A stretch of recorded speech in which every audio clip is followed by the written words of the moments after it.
I know it's kind of a sad day. This is the fourth video in our 4-part series. These are the final 10 success tips. And today's tips are going to be focusing specifically on how do you successfully manage real estate and how do you attract partners that have additional money and resources that can help you do more real estate more quickly.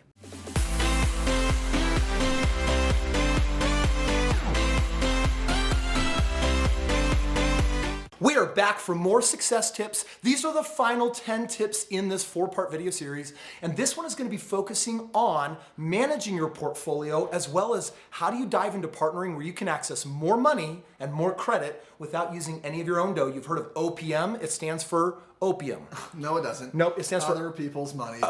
Let's jump into tip number 31. And this is what we like to call our SWAN account. Is this rated R because we had a drug reference? This is SWAN.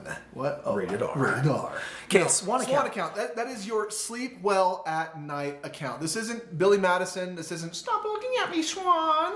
Do you think it's more like Swana? Because we say Swan, but it's like sleep well at night account. No, because we say SWAN account. Swan account. SWAN account. See, it works that way. Okay, it does sleep work. well at night. You've got to prepare. Now, so many people jump into real estate unprepared. And what that means is they just get in thinking, oh, I'm going to make so much money. This is so exciting. You know, so-and-so that I know is making a lot of money in real estate and I can do it too. So they just jump in unprepared. But you have to understand that real estate's a business. Real estate is going to provide income and real estate is going to have expenses. For example, if you have a house, guess what could happen to it?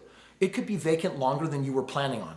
It could have repairs more than you thought. So when you buy a house, you're always setting enough money aside for the purchase, but you always got to have money set aside for the deal itself. And there's always a way to work it in, whether it's your money or someone else's money. I've even seen people and have myself use credit cards, temporary, home equity lines of credit, all sorts of creative ways of funding real estate, because at the end of the day, it's all about trading less for more and trading money on credit or partner's money or my personal money for doing more real estate. Make sure that you're prepared. And I want to drop this. If you're going to buy an investment property, it's a good idea to have at least 6 months worth of money in the bank after repairs for vacancies. And with every additional property, my SWAN account I need less and less, but I'll always be adding to it until I have enough for 4 or 5 homes. And then after that, you'll find at some point with experience how much money is in there. Don't deplete the account and put your operation at risk because you didn't properly plan and prepare with your sleep well at night account. Absolutely. Number 32 is the Taxman. Now, sometimes the Taxman can come to you. Sometimes the Taxman can come to you and slap you in the face. Dude, you're such a brat. Right? You got to be prepared. Taxes real estate's one of the things that can actually help you save taxes in the long run and in the now. So there's so many things that you can look into, but you want to be aware of this as you're getting into it, because if you go in unprepared, you're going to miss out on a lot of great tax advantages. And the reality is you need to have a competent person that does real estate. There's a lot of tax preparers out there that will tell you, I can help you, and I've been the one preparing your taxes. Do yourself a favor. You may need to upgrade to a different accountant once you start owning real estate and ask them, do you actually help people that have real estate portfolios manage it? Because you want to start getting all the business owner tax write-offs. You want to be able to write off the depreciation. For some of you, that's a big word. Your tax guy knows what it is. You want to be able to write off all the necessary expenses on the home. You need to have a taxman that knows how to take the income and write it off against the mortgage. The first many years that I owned real estate, I didn't owe any taxes because I had so much real estate. And yet I was making money, by the way. But the code is written in your favor. The Constitution was written for those that own real estate, which is why it's so crazy to me that we're so lulled so easy into our 401ks with we're going to give you the match. Yeah. It's super seductive. Yeah. And the reality is real estate will always, done correctly, outpace the market. It's the stock market, 401ks and IRAs. And so have a good, competent tax person. Number 33, management. Once you buy your real estate, you need to have a competent system for doing that ongoing management, which means you're managing it, or you have a property manager that's being paid to manage it, or you also have a tenant in your lease option and they're doing the management. But even with the lease option, you still got to collect money. You got to make sure that the mortgage gets paid if you have one. And there is some management at the end of the year. There's working with the tax guy to make sure things are properly set up. Management also includes an LLC. Watch one of our other videos for making sure that you are safeguarding yourself and protecting yourself. I actually just finished a really unfortunate incident with an individual that I'd done a deal with a long time ago. Took a wrong turn at Albuquerque with a new wife that really wanted to interpret a real estate agreement in a very different way. He was very passive at the time, and when he couldn't remember the deal, it looked like it could have gone to lawsuit. Now, fortunately, it didn't, but I had myself protected because the home was sitting in an LLC. So that's also part of management, which is, all right, I got to make sure now that the property's getting paid, the mortgage is paid, expenses are covered. And if you're like me, it's important that I know those things are happening. I don't want to do them because I believe that in life you should only do the things that you love. And so for me, that means surrounding myself with a great, competent team that ensures that those things are happening correctly. All right, tip number 34. Now this is about refinancing and reinvesting your Growth. money. This is so awesome. Absolutely. This is the best part of any game plan is you're going to put all those efforts into like a property, but if you do it right, it's like, how is that property, this cute little baby, going to turn into 2 or 3 or 4 more properties with time? I was sitting down with a potential client just a few weeks ago, and we were talking about this, and I said, look, you know that you can take this bank account of bricks, your primary residence, and you can access equity in that home to actually invest with. And they said, well, what? How do I do that? I said, well, you need to do a cash out refinance. I said, we've never heard of that before. I said, hold on. Mind blowing. Really? Head explode, right? You've never heard of a refinance and reinvest, a cash out refinance. This is one of the ways that our clients and our partners actually make the most money is because they're able to implement this concept and philosophy of the velocity of money, which is the faster you get it moving, the more you get it moving, the more it goes to work for you and the more money you make. Awesome. Number 35, when to sell. It's one thing to know how to do the cash out refinance where you get to hold the property and buy another property, but there's also an optimal time in the market for I'm done with this property. Now this part is kind of crazy and probably new for many of you because Stephen, I meet people everywhere with you that are like, oh, I'm going to buy a house and I'm going to keep it forever. And I'm like, do you know that 7 years from now you got $10,000 to $20,000 of repairs because it dilapidates, there's wear and tear. And I like to get out before we get in too deep into that stuff, which means the short-term buy and hold strategy we recommend is recycle your real estate.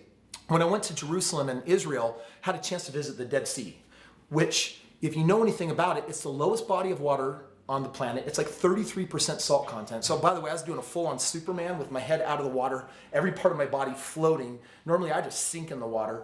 And it was a really cool experience, but there was a lesson behind it because the river Jordan will flow into it, but then there's no outlet. So it becomes really stagnant. Your real estate portfolio needs to be oxygenated with its water. It needs to be in flow, which means we're always trading less for more. A time will come when you need to sell that house. Some of you have held on to real estate and properties far too long. And what happens with time is you actually end up getting a diminishing return on your investment. How you keep that from happening is you buy the house and you're going to get your steepest gain on it. And then before you start getting that diminishing return, it's time to recycle it. So usually before we sell it, we'll do a refinance if we can, so that we can keep it, cash flow it, and have the equity and the down payment sitting in another property. And on that same token, we'll also recycle it by knowing when to sell the property. Yeah, absolutely. So I guess this is number 36, which is trading less for more. Boom. And think about this. Say it again. Who? Trading less for more. Ooh, say it again. Trading less for more. Fasa, say it again. Sorry. Trading less for more, right? Trading less for more is really simple. It's saying, hey, I want to give you less and you're going to give me more. Okay, I don't know where you're at, but this reminds me of opportunity cost. I'm just going to get into the center of the screen here. So when I took my econ class in college, there was this concept that I could not get in my head for like 2 months before my TA just beat it in there. It's called opportunity cost, and it's very simple. You can get this. What is the next best opportunity that you are foregoing with the current choice that you're making? So for example, less or more. No.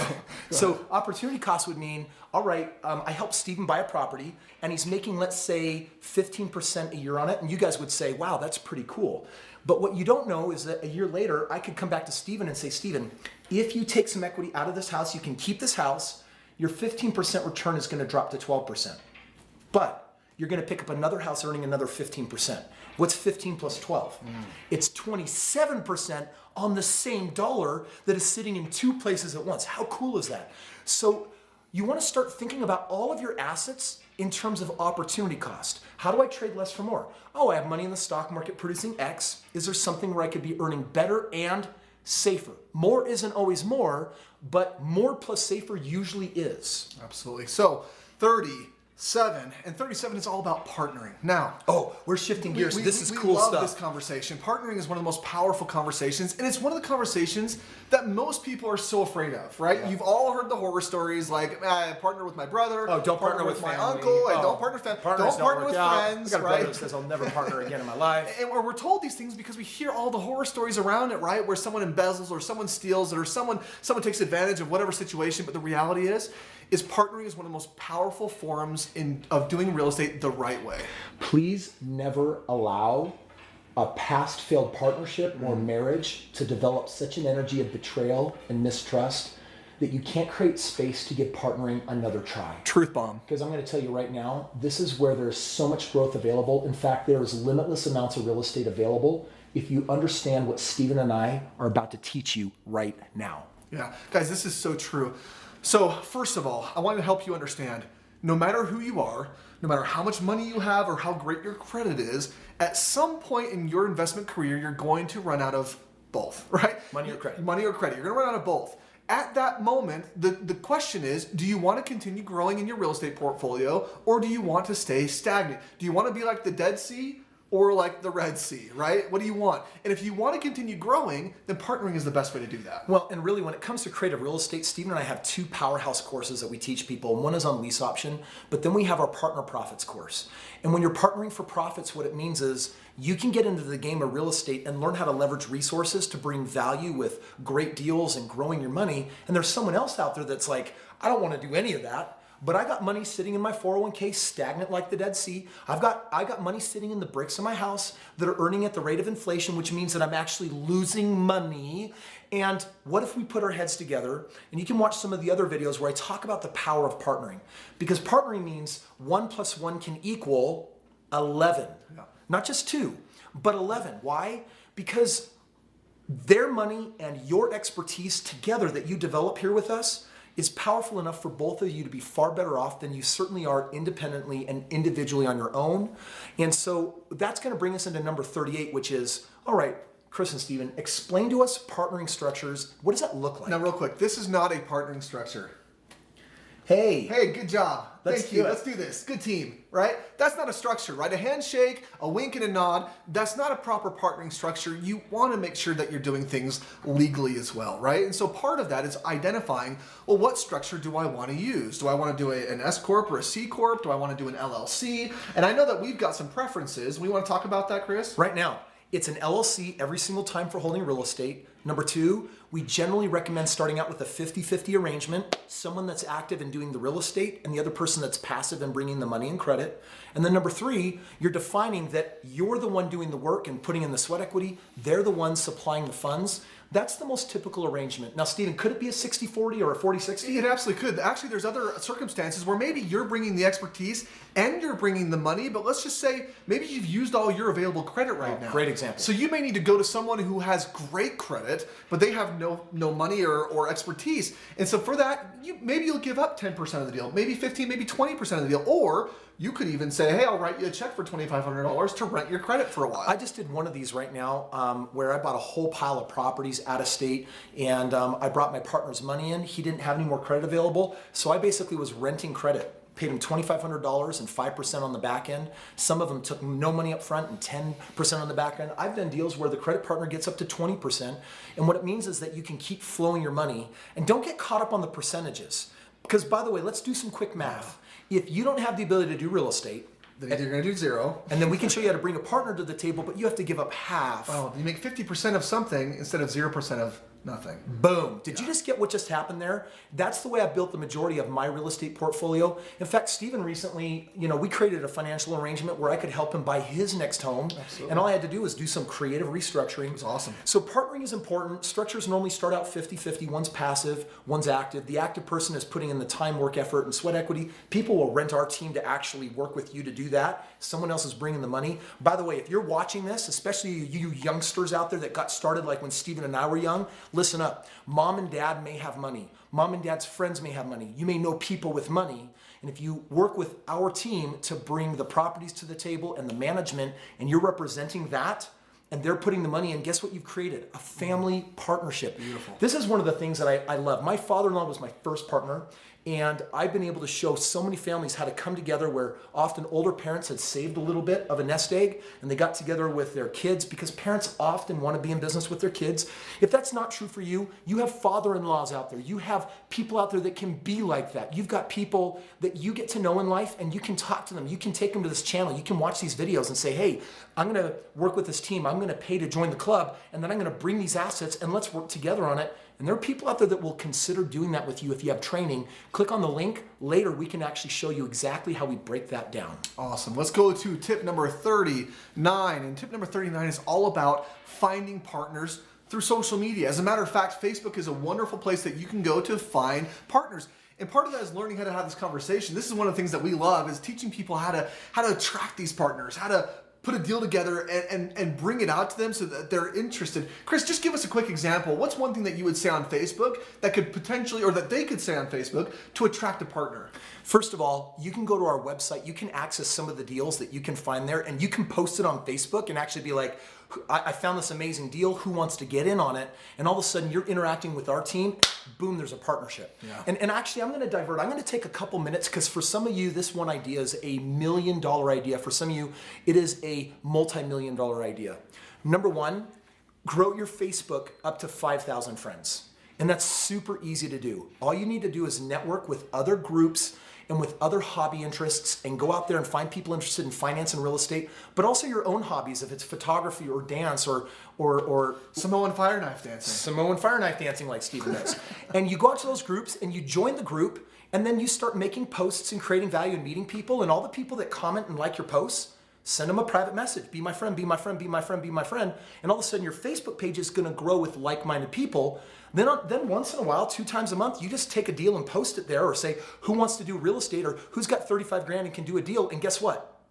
Oh my goodness. You started attracting people with money saying, tell me about your deals. And you can come bring those situations to us and we'll show you how to partner. This is one of the cool things that Stephen and I do. So Facebook, social media in general, is a great place to network and meet people, as long as it's in the spirit of creating value for others. By the way, join our Facebook page. You're going to want to be a part of it, and bring as many people as you can, because we have the dialogue of partnering all the time. We put our deals on there all the time, and you have a chance to actually snag those deals and work with other people to help make that happen, because guess who your power team is? We become your power team, and this is super, super powerful stuff here. So Facebook is a great way to put yourself out there to find potential partners. All right. Tip number 40. No, We're coming to the end. Is here. this really the end of these 40 videos? amazing tips, guys? Hopefully you've had a chance to take some notes and write these down, because we are coming to the end, and this one is just an amazing tip. So if I can tell you one thing that you can do to be the most successful in real estate, is to create your own turnkey team. Oh my gosh. Okay? Build a team of knowledgeable people that you can work with that are going to help you do your real estate successfully. One of the first things that Kris did, and he can speak for himself, one of the first things that Kris did when he wanted to branch outside of just doing it by himself was he called me. He said, he called me up and said, hey, Stephen, I've got this thing going. I'm starting to build the system. And you keep coming to mind, and I feel like this is a perfect opportunity for us to partner up, and so we did. And I'll tell you, 10 years later, we've been able to help thousands of people all across the nation do thousands of real estate deals, millions and millions. I'm nearly $1 billion of real estate. That is a huge boom. So I just want to say this, because I was tired of going it alone. And right now, if you're watching these videos and trying to get out there and you're all by yourself, it's kind of lonely. It's not always fun. You don't get other people's perspective, and you don't have help and support that you need. We believe in the power of team, so build a team. And my real estate book that you can download for free will give you information on how to build your own team.